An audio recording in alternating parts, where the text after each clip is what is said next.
So welcome back. This is our third episode in our trip to South Africa with Chris Trotsky Safaris. On this episode, it's somewhat of a controversial one. We're going after a giraffe.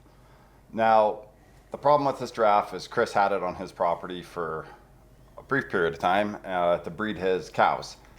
Well, he took a liking to the neighbor's giraffes more and went through the fence. Yep. And was running rogue. It was beating up on the other bulls on the other side, and the neighbor finally said, get rid of this giraffe or I'm going to get rid of it. So off we went to chase it.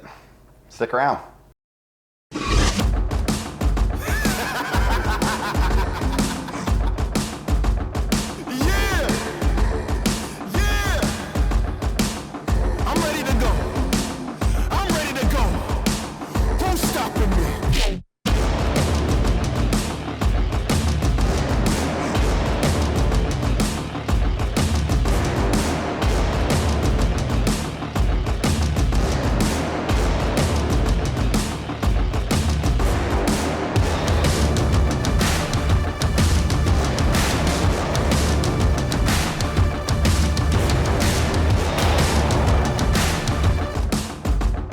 DirtNap TV is brought to you by Scree Canada, Extreme Hunting Gear.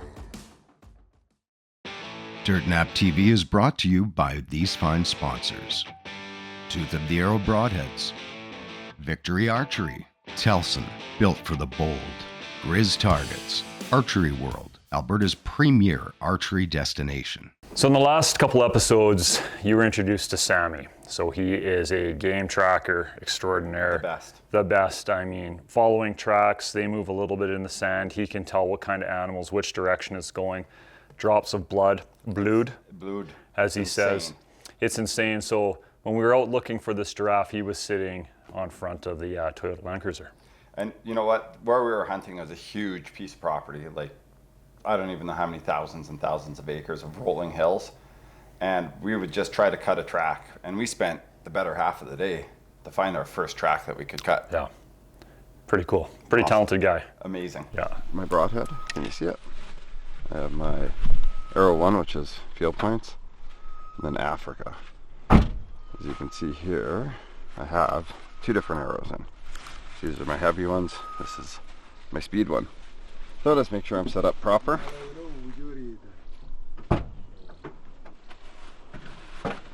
How heavy is that arrow compared to our normal ones? So this is 345, this is 1,050. So she heavy. Alright, so obviously we're not going to go for shots because that's to spine him, right? That's to spine him? That there would be to spine him. Yeah. But we don't want to do that with the bow. Yeah. So you can, that's where you want to shoot him. So right where the V hits. Yes. All right, so the thing about it is we're North American hunters, and a lot of these African game animals have different shot placement.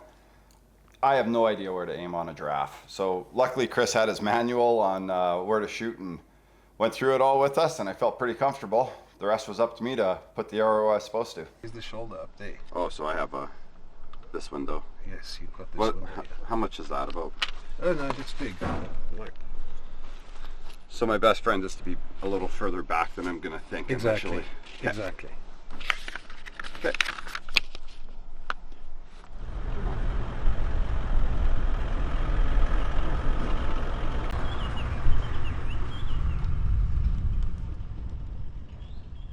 So the use of drones. So we've talked about this in past episodes. Where we live in Alberta, you can throw a drone up, but you can't hunt for a full 24 hours after that. When hunters see drones flying around, I know a lot of guys, they pick up the phone and they call conservation officers right away. We don't do it. I mean, the only time we fly drones is pre-season if we're just trying to get some footage of our blinds and stuff to show you guys, but we don't do it during hunting season. And it's bizarre there because it is acceptable. We didn't chase any animals. It's such a huge area. Mm-hmm. And for anyone who's ever been to Africa, like walking through those bushes between spiders, snakes, and everything that wants to rip you apart in the trees, yeah. It's much easier and more efficient to fly a drone. I know there's Alberta anyway. We don't. We're not allowed to fly them because if we fly one, we can't hunt for 24 hours. Right. Yeah. Well, we've got no such legislation over here, and yeah, drones and helicopters and stuff are very controversial. Me personally, I don't see anything wrong with using a drone, especially in circumstances like these. We're hunting for a specific animal. It has to go, and using it to try and locate the giraffe that we're looking for, I don't see anything wrong with it ethically. I think there's a big difference between using technology like drones, to herd animals towards you in order for you to shoot them. Yeah. That's not what we're going to do here. What we want to do here is see if we can figure out where it is, and then go in that direction and pick up those tracks and go and hunt it in the proper way. Hours and hours of walking. And as you can see, it's not only that, I mean, if the tracks over here, that we can follow, but out there in the tall grass over there, it's virtually impossible.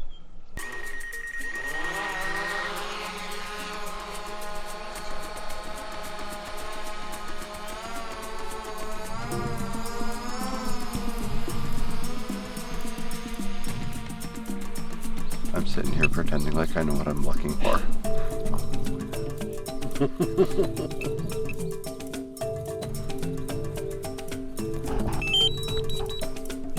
Go home.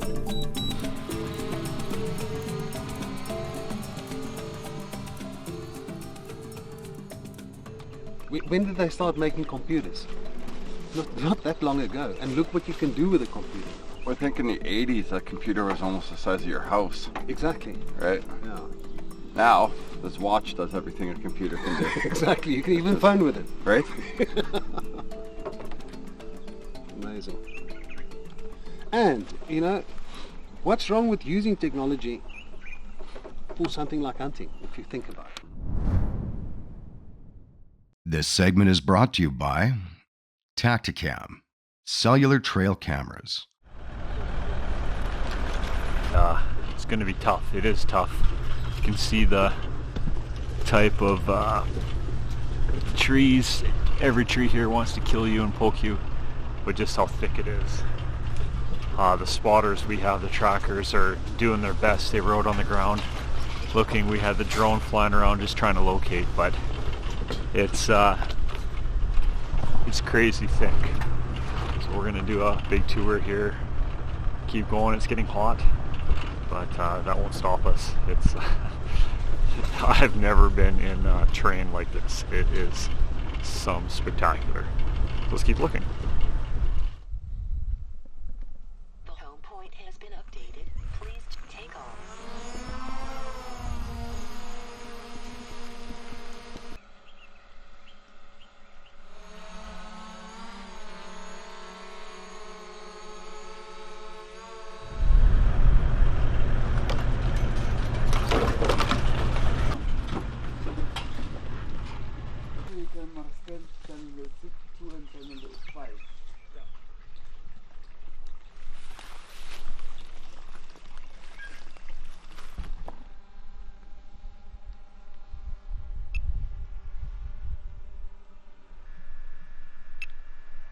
That one bedded. Or is it just little?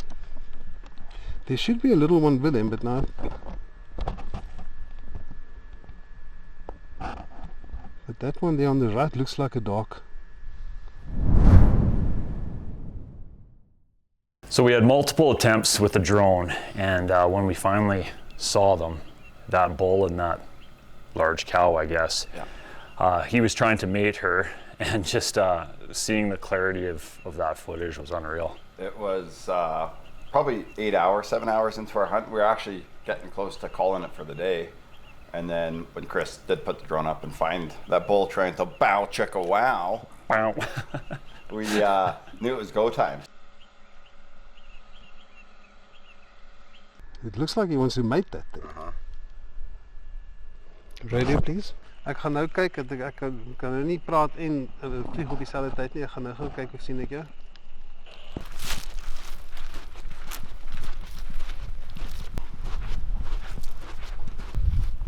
Ya kwa gudi soli ubereka kazilela kamuskata are dry om hoe ka kwazile.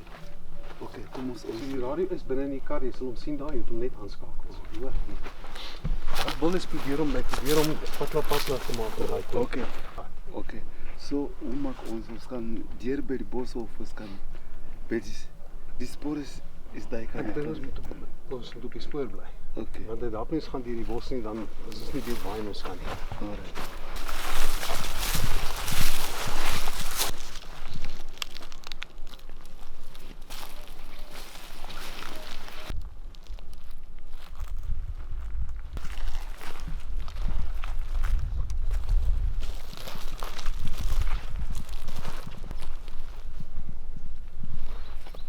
There's a female here on the right. He's turning now. That's him. Yeah, that's him.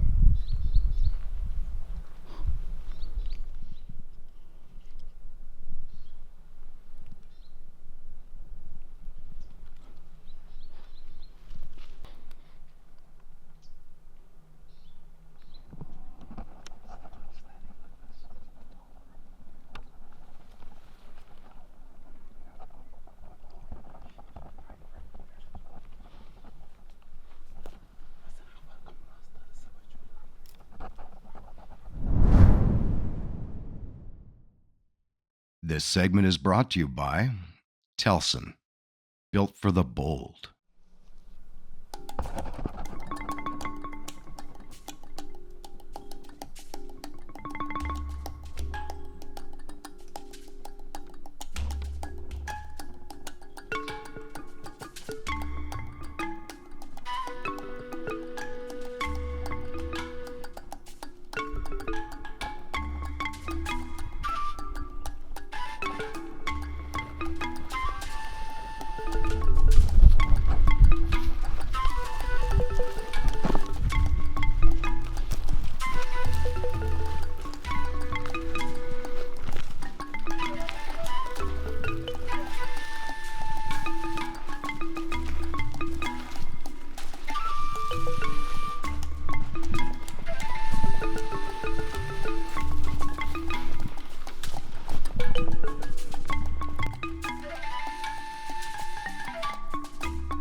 I hit it either.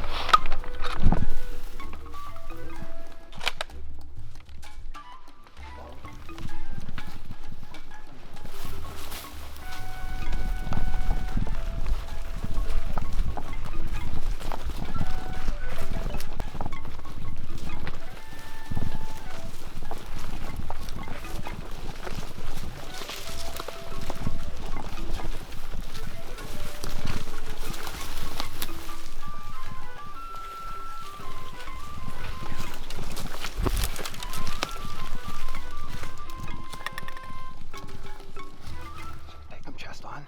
Shoot.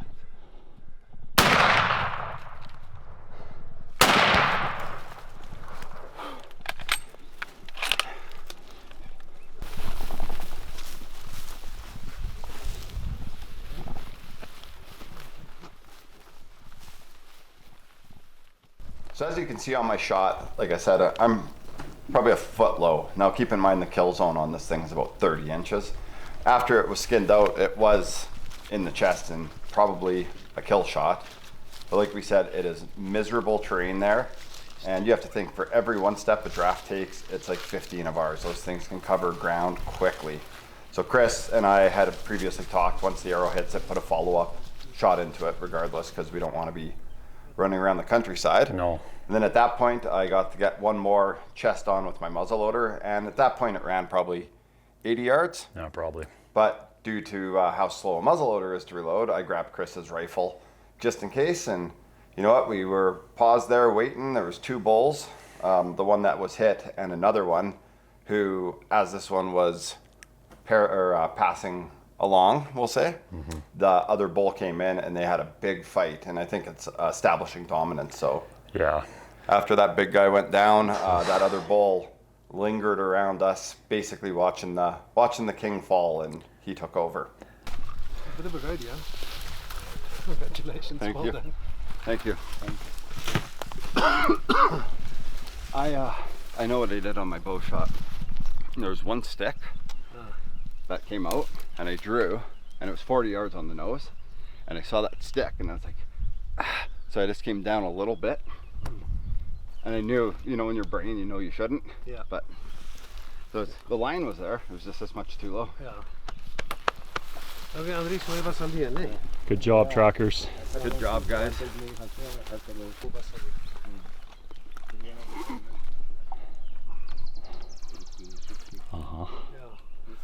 You too. That thing was going to run for a long time. No, I don't even know if I hit it. I think I hit it there in the ass. Yeah. And that helped to slow it down a little bit.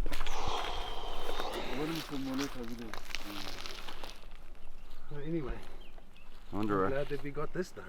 I'll see where that one muzzleloader, because he was chest on, Oh yeah. and I just put it center mass. That's what else do you do? Well, it's stay down. Well done, trackers. You got Well done. did a Oh, great well job. done, Good job. boys. Very Good well job, done. good Dank je, job. Andries. Baie dankie. Fist bump, Sammy. Yes, yes, Fist yes. bump. Yes. Oh boy, good work, guys. Holy crow. I've never seen anything like this. This segment is brought to you by PSE Archery, precision shooting equipment. Oh my God.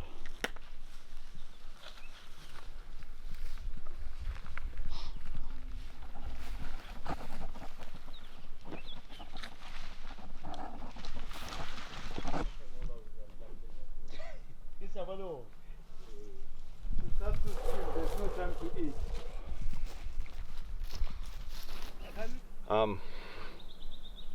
Surreal. It's been, I think, a bucket list animal. It's I don't even know how to put it.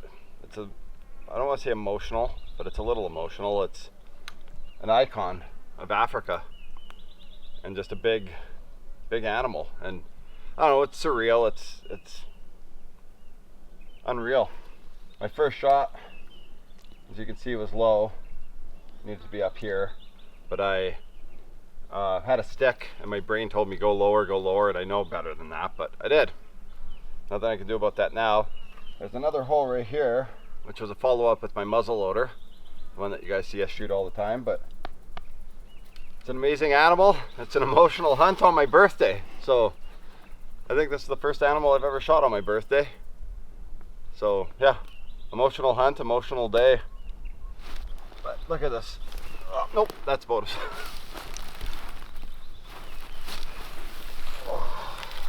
We don't want to show all the gore, but there's nothing I can do about that. It's, yeah. I'll just, absorb this. There's not too much more I want to say about it.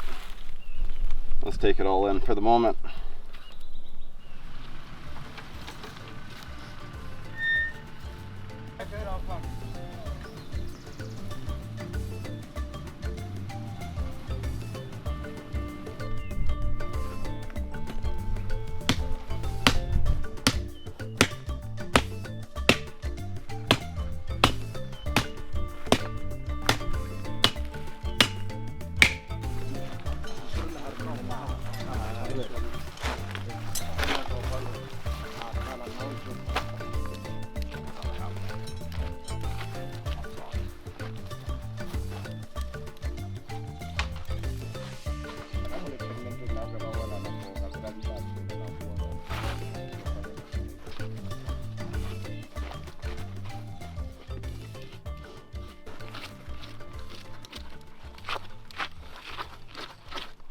Was that the one from the chest?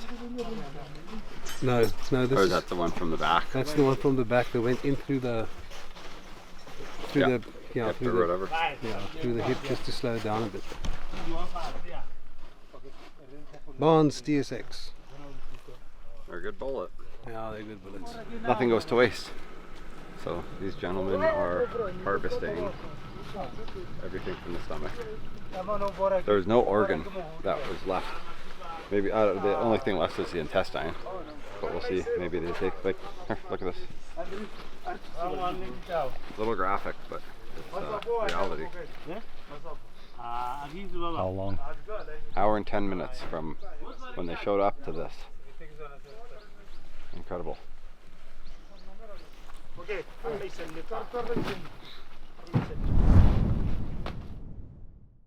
So what you saw there was two guys, and Adam and I, with a lot of emotion on our face when that other bull came in.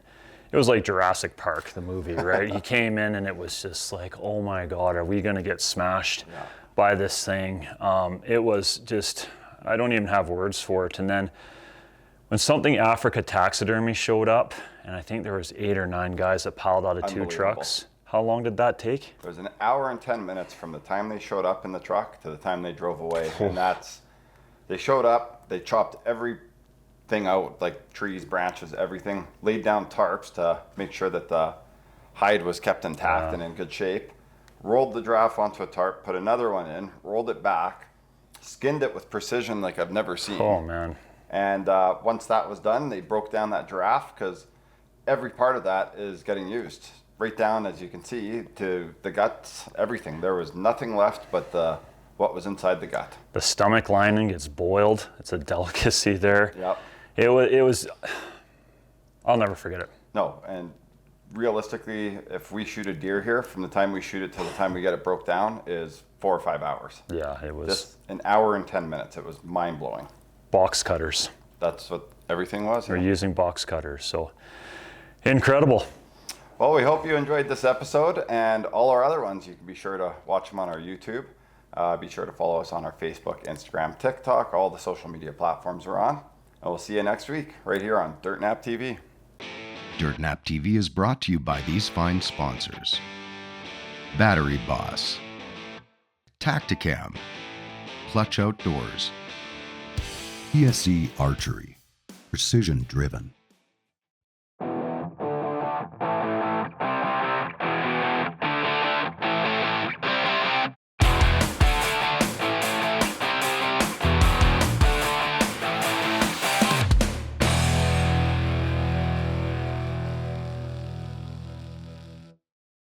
Hello YouTube friends. Hey, we got a favor to ask of you. Before you continue with this video, if you could give us a like and a subscribe, follow along, get all the updates. We'll be uploading videos quite often. We're trying to do it every week or so now with some of the awesome footage that we have.